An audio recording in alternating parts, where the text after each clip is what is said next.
Today we're going to be reviewing The Amazing Spider-Man SHF Clone by CT Toys. And before you start saying, is this the 20th subscriber special? No. If it was a special, I wouldn't make a stop motion. I would not be reviewing this toy. Anyways, let's get started with the box. So this is what the box looks like. The Amazing Spider-Man, the little CT, using product placement from the official SHF one.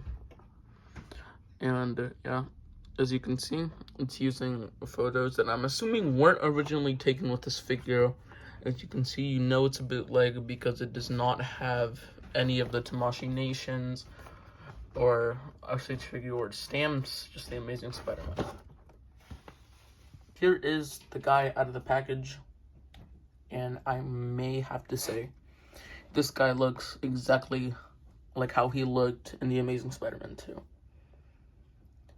And you might be saying, but this one's from No Way Home. No Way Home. Look, I like No Way Home. It's just, I like the Tasm franchise, alright? I know it only got 2 movies, but they were pretty good.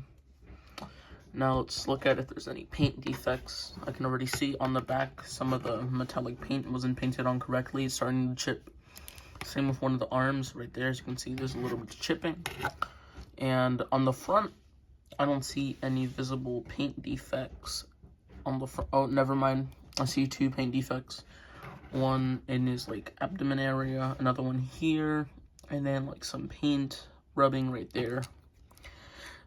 Other way, I cannot complain. This figure was 30 bucks, like 35, as your similar price to the SHF Son Goku and Vegeta.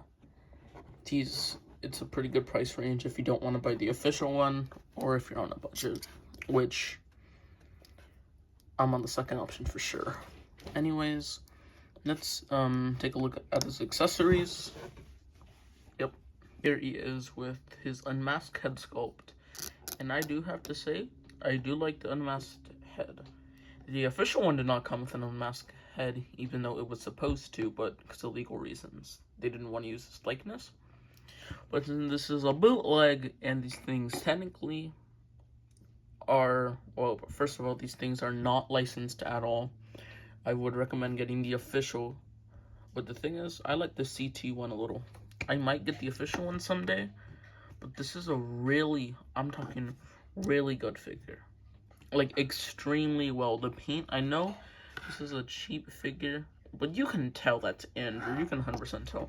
Definitely looks better than the Mafex one.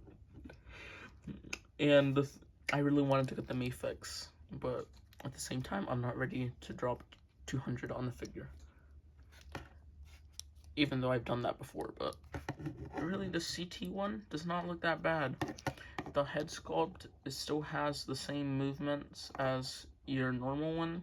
It has the same movements as the Also, if you want to know how to remove the head if you own one yourself, you just pop it off the peg. You stick it in. Pause on that, by the way. You see, you do not want to remove the head. Do not do that. I've seen people online doing it, and the peg will break if you remove the head. You could do that, but do it at your own risk. And personally, I do not want to buy another $30 figure. But if I do, I would probably just buy the official. And now that we got that out of the way, let's look at some of his hands. Here he is with his pointing hands with Toby's Toy Biz Spider-Man. Anyways, these are his pointing hands. And I don't really know why they would give this guy pointing hands, but they definitely do. And I know these things are supposed to be used for something different, because I'm pretty sure he points at the villain, but I do not have the figure of the villain. I just kind of wanted a Spider-Man. But if you want to know the articulation of the fingers, I can definitely show you that. Well, if you put them on, I will tell you that the ball joint, or the joint inside of it, it's kind of not loose, but it definitely will break if you put too much pressure on it. You know, just your typical joint, move up, down. It doesn't really not want to move shoulder to shoulder, but that's not shoulder to shoulder. It just doesn't want to move. It just doesn't want to move here. But at the same time, what do you expect from a figure that is the same as your typical SHF that you'd find at Target? Next accessory. These look like relaxed open hands, and I don't really understand why they'd give us relaxed open hands, because we already have wall crawling hands that do the same job. And one other complaint that I have with not the company CT, but with the actual figures is, and they gave us this extra hand that I'm pretty sure we don't need it instead of fists. This isn't a fist. This has a hole in it so you can attach a web, like a web accessory. This hand is kind of useless because, let's be honest, we don't want, I mean, I will still use the hands, but I'm pretty sure the web, the climbing hands, will probably do the same job. Because like, the thing is, I'd rather have fists than whatever this thing is. And one more thing I have to say with these hands. I don't really know what pose to put this guy in. Because, yeah, I'm pretty sure he's done this hand gesture in the movie. But these just look so goofy. Look at it. Bro's trying to play patty cake with the air. Like, what is this? Anyways, tend to go to the superior hands. Time for the better hands of the bunch. I don't really have to say a lot, but if I have a Spider-Man that does not have climbing hands, that's a Spider-Man I do not want. Also, I wish twin companies would bring back the individual finger articulation, like the old Toy Biz did. But like I said in one of my other Spider-Man videos, I wish we had the option for that and the option for removable hands, because I feel if we had that, we would have a lot more opportunities. And next. And the whippers. The thwipping hands. And now this is the time I should mention the webs. They do fit on the actual figure. They fit well. Just the thing is, it's a pain to put them on and take them off a lot. And the thing is, you see this? They made the hole. I don't know if this is just the problem on my figure or in general. They made the hole. They made it the wrong size. It's nothing with the hole itself. It's with the plastic on the outside. They made it too thick. Yeah, I could like shave some of the plastic off, but at the same time, I usually just edit the webs in whenever I have a Spider-Man video, so not really big of a problem. I could just put them on or just take them off. It's not really that big of a deal. But just the thing is, I understand it's a bootleg, but I know they've been killing it recently, and that does not bring the figure down at all. And time for the articulation. It bends up. It has some weird like twisting thing where you can twist the joint. Like I have to make sure it doesn't get screwed. You can't, but I have to hold the whole arm to do the little swivel. It's alright. It has an ab crunch, but if you double it with that, it can do some crazy poses. It does split on the back. It does the same with the official one.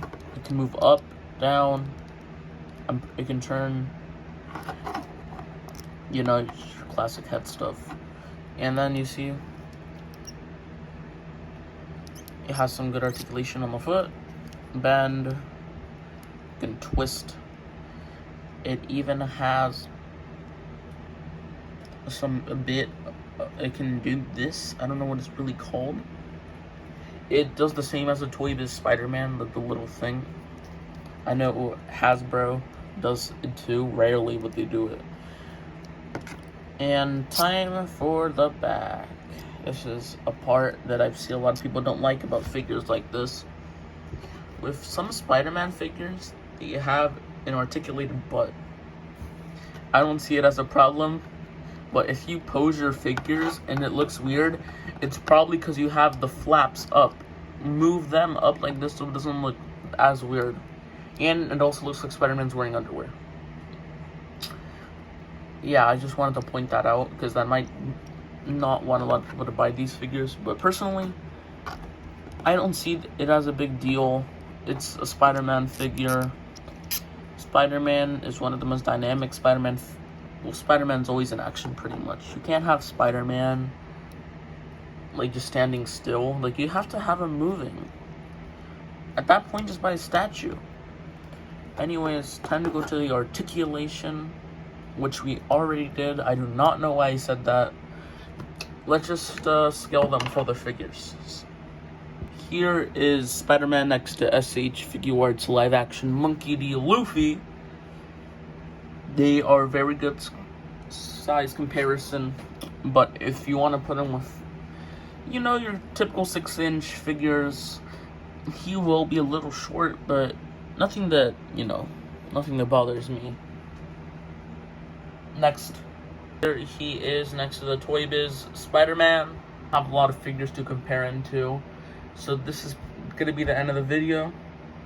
Make sure to like, comment, subscribe. I know you guys have been waiting for this video. Remember, I'm still new. And if you guys want to help me by spreading this video around, I would very much appreciate that. Remember, I'm still a beginner, and having this little community, it really does help. And yeah, I really do appreciate having these two guys in my collection. I really do like that figure. My overall rating is a 8 out of 10. Make sure to like, comment, and subscribe, and I'll see you guys next time. Bye!